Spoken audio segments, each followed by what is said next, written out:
Hare Krishna. Teachings of Queen Kunti, Prayer 11. The touch of superior energy. Manye tvam kalam ishanam anadhi nidhanam vibhum samam charantam sarvatra bhutanam yanmitakali. My Lord, I consider your Lordship to be eternal time, the supreme controller, without beginning and end, the all-pervasive one. In distributing your mercy, you are equal to everyone. The dissensions between living beings are due to social intercourse. Srimad Bhagavatam 1.8.28. Translation and purport by His Divine Grace, A.C. Bhaktivedanta Swami, Srila Prabhupada Ki Jai. Kunti Devi knew that Krishna was neither her nephew nor an ordinary family member of her paternal house. She knew perfectly well that Krishna is the primeval Lord who lives in everyone's heart as the super soul, Paramatma. Another name of the Paramatma feature of the Lord is Kala, or eternal time. Eternal time is the witness of all our actions, good and bad, and thus resultant reactions are destined by Him. It is no use saying that we do not know why we are suffering. We may forget the misdeed for which we may suffer at this present moment, but we must remember that Paramatma is our constant companion, and therefore He knows everything, past, present, and future. And because the Paramatma feature of Lord Krishna destines all actions and reactions, He is the supreme controller also. Without His sanction, not a blade of grass can move. The living beings are given as much freedom as they deserve, and misuse of that freedom is the cause of suffering. The devotees of the Lord do not misuse their freedom, and therefore they are the good sons of the Lord. Others who misuse freedom are put into miseries destined by the eternal Kala. The Kala offers the conditioned souls both happiness and miseries. It is all predestined by eternal time. As we have miseries uncalled for, so we may have happiness also without being asked, for they are all predestined by Kala. No one is therefore either an enemy or a friend of the Lord. Everyone is suffering and enjoying the result of his own destiny. This destiny is made by the living beings in course of social intercourse. Everyone here wants to lord it over material nature, and thus everyone creates his own destiny under the supervision of the Supreme Lord. He is all-pervading, and therefore He can see everyone's activities. And because the Lord has no beginning or end, He is known also as the eternal time, Kala. What is explained herein by the devoted Kunti is exactly confirmed by the Lord Himself in Bhagavad Gita 9.29. There the Lord says, Samoham sarva bhuteshu name dveshosti na priya ye bhajanti tu mam bhaktya mai te teshu chapyaham. I envy no one, nor am I partial to anyone. I am equal to all, but one who renders service unto me in devotion is a friend, is in me, and I am also a friend to him. God cannot be partial. Everyone is God's son. So how can God favor one son above another? That is not possible. But human beings discriminate. We write, in God we trust. But one who trusts in God must be equally kind and merciful towards all living entities. That is God consciousness. Krishna says, I have no enemies, nor have I friends. Name dveshosti na priya. The word dveshya means enemy. We are envious of our enemies and friendly towards our friends. But because Krishna is absolute, even when He appears to be inimical towards some demon, He is actually a friend. When Krishna kills a demon, the demon's demonic activities are killed, and he immediately becomes a saint and merges into the supreme impersonal effulgence, the Brahma Jyotir.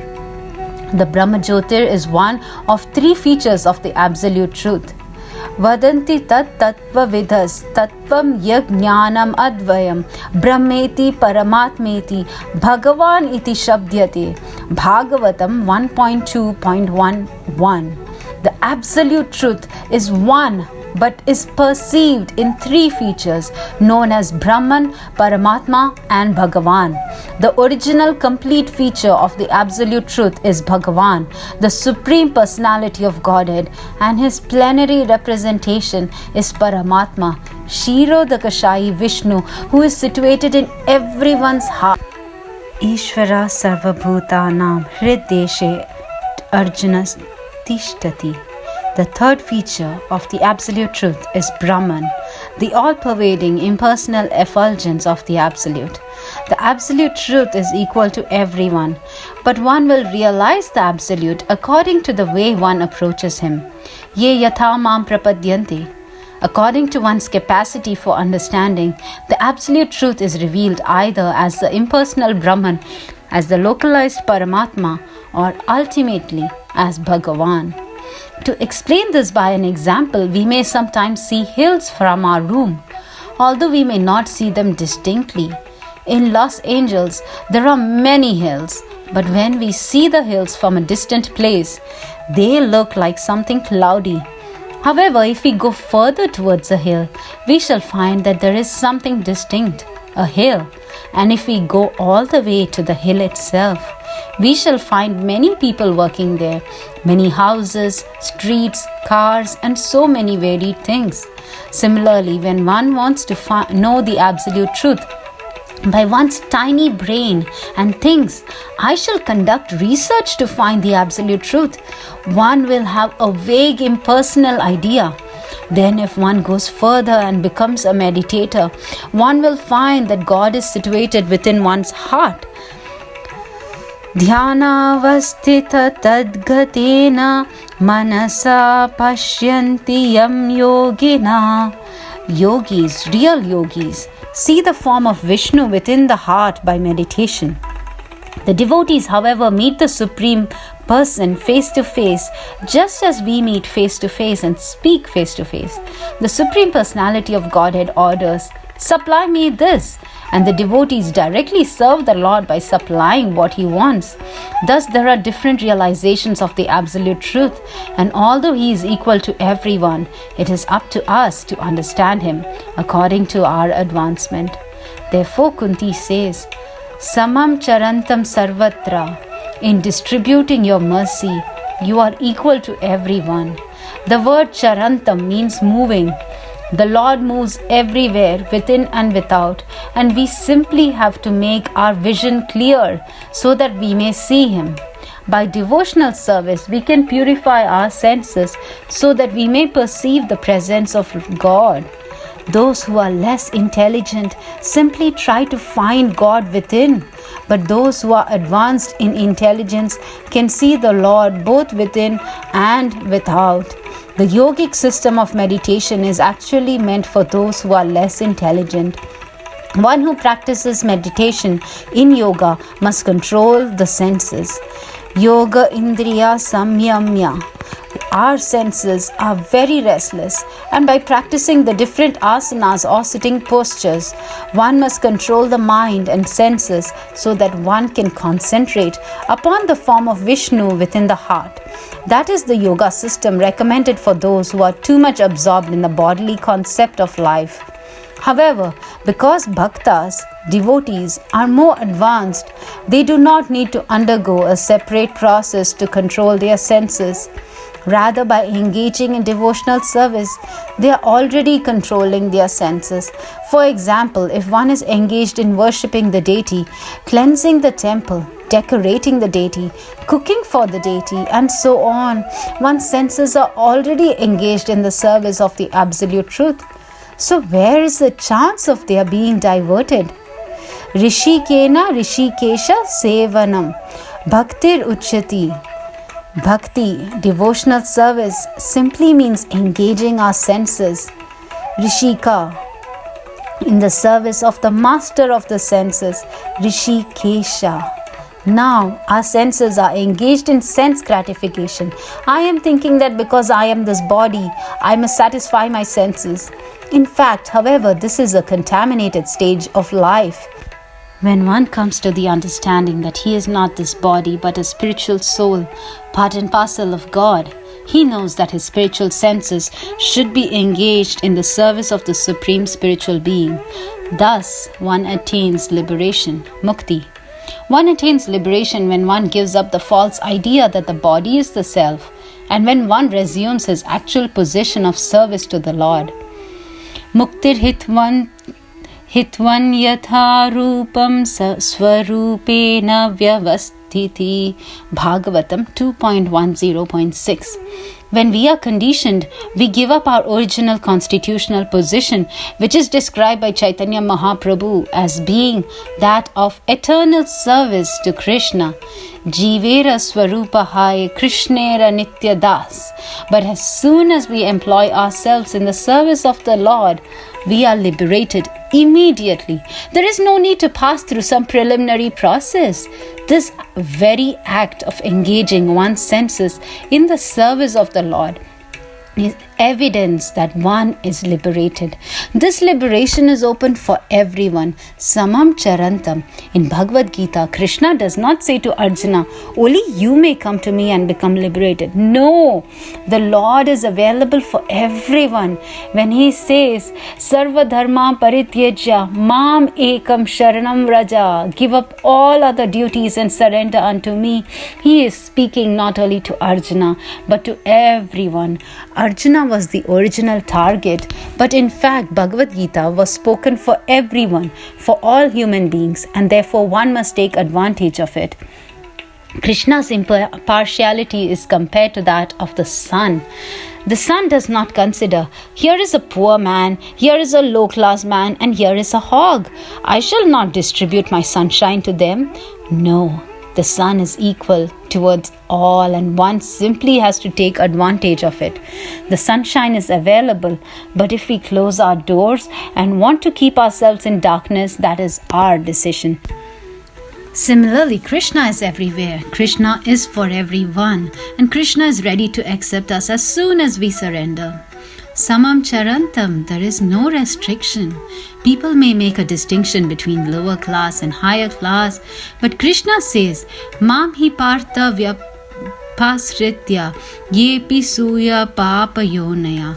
Bhagavad Gita 9.32. Even though one may supposedly be of a lower class, that doesn't matter. If he surrenders to me, he is also eligible to come back home, back to Godhead. That same Krishna is described by Kunti Devi as eternal time. Everything takes place within time, but our time calculations of past, present, and future are relative.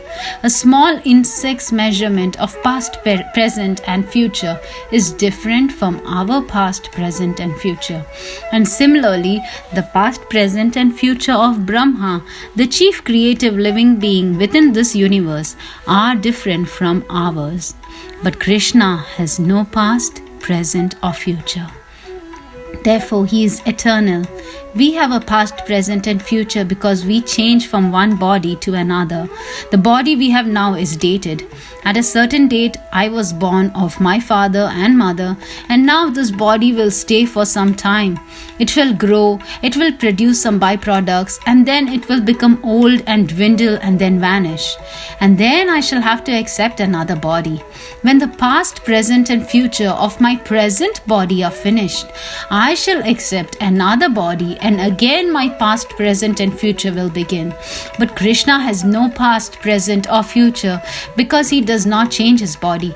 That is the difference between ourselves and Krishna. The eternal position of Krishna is revealed in Bhagavad Gita. There Krishna said to Arjuna, in the past, millions of years ago, I spoke this philosophy of Bhagavad Gita to the sun god. Arjuna appeared not to believe this. Of course, Arjuna knew everything, but for our education, he said to Krishna, Krishna, we are contemporaries, and since we were born at practically the same time, how can I believe that you spoke this philosophy so long ago to the sun god? Then Krishna replied, my dear Arjuna, You were also present then, but you have forgotten, whereas I have not. That is the difference. Past, present, and future pertain to persons who forget. But for one who does not forget, who lives eternally, there is no past, present, or future. Kunti therefore addresses Krishna as eternal. Manye tvam kalam. And because he is eternal, he is the full controller, Ishana. By Krishna's extraordinary behavior, Kunti could understand that Krishna is eternal and that Krishna is the supreme controller. He has no beginning and no end, Anadi Nidhanam, and therefore he is Vibhu, the supreme, the greatest. We are Anu, the smallest, and Krishna is Vibhu, the greatest.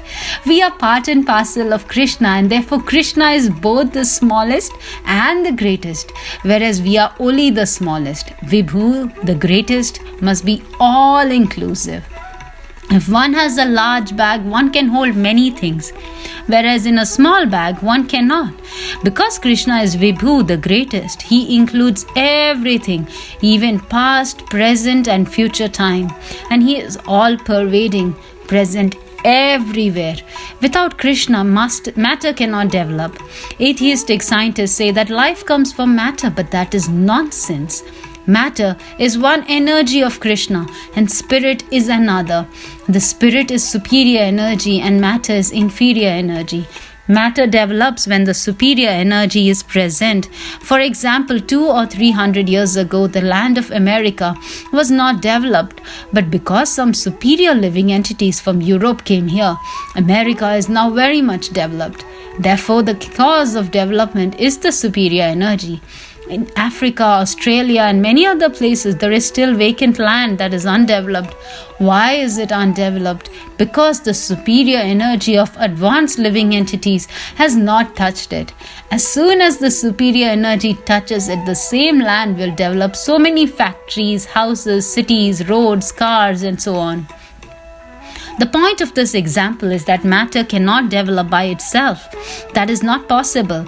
Superior energy must touch it and then it will be active. To give another example, a machine is matter. It is inferior energy and therefore unless an operator comes to touch the machine, it will not act. One may have a very costly car, but unless a driver comes, in millions of years it will never go anywhere. Thus, it is common sense to understand that matter cannot work independently. It cannot work unless the superior energy, the living entity, touches it. So how can we conclude that life develops from matter? Rascal scientists may say this, but they do not have sufficient knowledge. All the universes together have developed because of Krishna's presence, as mentioned in the Brahma Samhita. Andantarastha paramano chayantarastham. The scientists are now studying atoms and they are finding that electrons and protons and other particles act in so many ways. Why are these particles active? Because Krishna is present there. That is real scientific understanding. One should scientifically understand Krishna. Krishna has no past, present, and future. He is eternal time with no beginning and no end, and he is equal to everyone. We simply have to prepare ourselves to see Krishna and understand Krishna. That is the purpose of Krishna consciousness. Hare Krishna.